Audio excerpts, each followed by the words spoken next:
Hello, it's Samuel here. I would like to talk about some of the nuances that individuals who are facing conflicts need to know about taking timeouts. So often, timeouts in the midst of conflicts are presented as just sort of the simple thing that you'll just take a step back and then come back and things will work out. But I have found that it's a bit more complicated, and there are some things to keep in mind to make sure that timeouts really work effectively, regardless of the relationship where there has been difficulties.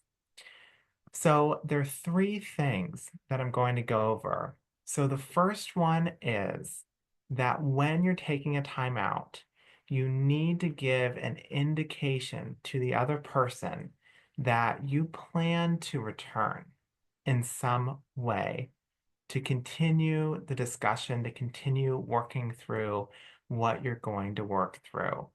And sometimes in the heat of a conflict, it can just be the subtle indicators because you likely will not be able to think clearly enough to give a very concrete indication that you plan to come back to the dialogue. But you can say subtle things like, I just need a moment. And that type of thing lets the other person know that you're taking a step back because of the level of stress. But if you need a moment, then that means that you plan to come back to the interaction. And try to avoid saying things like, this will never work out. It's those long-term words that are going to start to feel more like stonewalling to the other person who is trying to get this worked out. So some subtle indication that you plan to return to the conversation and the way that you go about that makes a huge difference.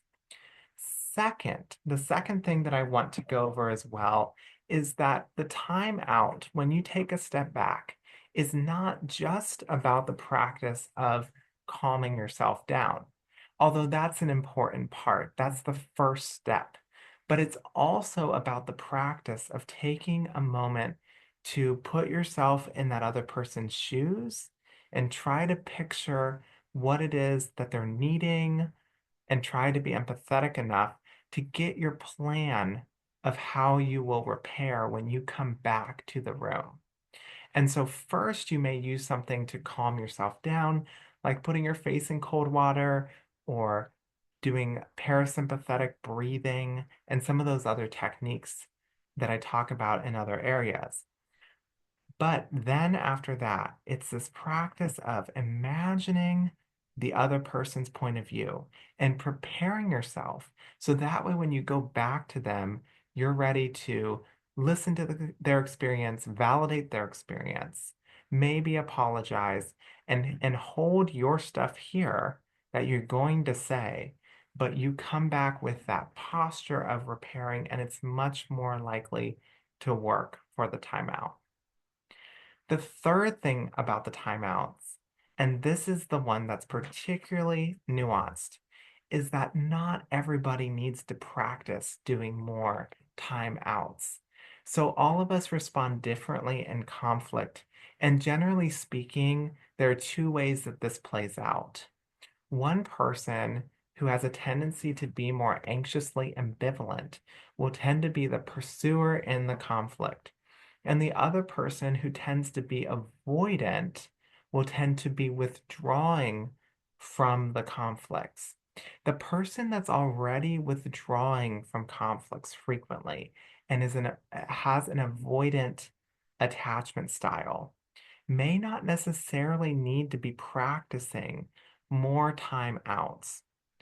Now, this can work for any relationship, but let's give the example particularly of a couple, a partnership.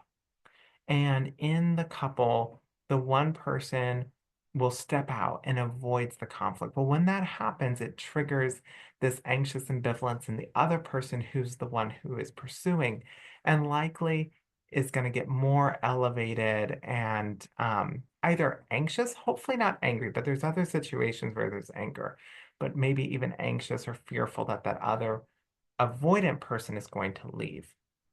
So if it's a healthy enough relationship, the person who's avoidant, instead of timing out again, can practice trying to stay in and maybe say something to the partner like, I'm overstimulated right now. I need you to stop talking and just to sit with me a moment, and then I won't leave.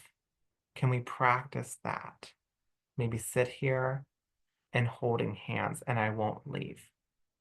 So the nuance of when to use timeout also depends on the cycle between the two people and which person is at play there, because the person anxiously ambivalently pursuing needs to use timeout more often, needs to use the stop skill more often. But the person who's avoiding needs to use it less and use other techniques. So I hope that gives you some of the nuances of making timeouts more effective in conflict situations. And I will continue with other materials and skills that will help with similar problems. So see you later.